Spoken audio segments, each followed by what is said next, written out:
interrogatoire serré là, quand même. Et est-ce que, on verra si ça fonctionne, combien la crédibilité, mais ça se poursuit dans le domaine.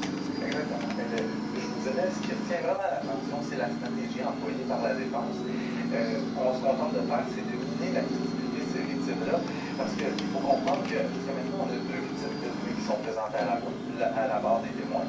Et elles sont venues raconter comment elles ont été violentées par M. Gomeschi, comment par exemple elles sont fait tirer les cheveux, elles ont tenté de se faire étouffer, elles sont fait frapper au visage.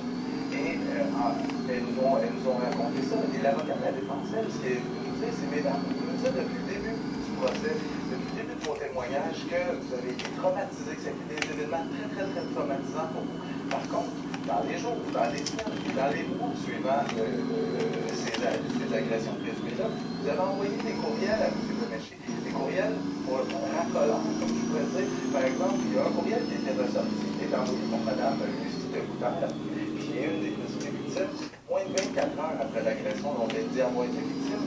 Et là, je la cite, elle dit, elle écrit à Yann Gomeschi en disant j'ai envie désespérément de te baiser à mort.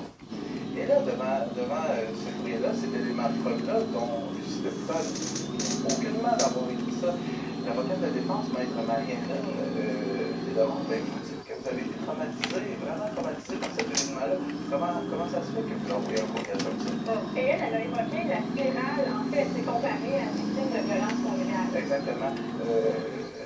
Ce qu'elle a trouvé à dire comme réponse, dans le fond, c'est, moi, je me comparerais, mettons, à une femme battue qui se fait violenter par son mari, mais qui pourtant reste avec lui exactement. Et je dois vous dire que dans le milieu, cette avocate-là, l'avocate de Yann Gomeschi, maître Marie-Hélène, elle est vue comme une criminaliste impitoyable, encore d'interrogatoire, un véritable pitbull. Et le moins qu'on puisse dire, c'est qu'elle fait honneur vraiment à sa réputation depuis le début du procès. Et de l'autre côté, ça se peut étonné, parce qu'il y a des gens qui disent, mais là,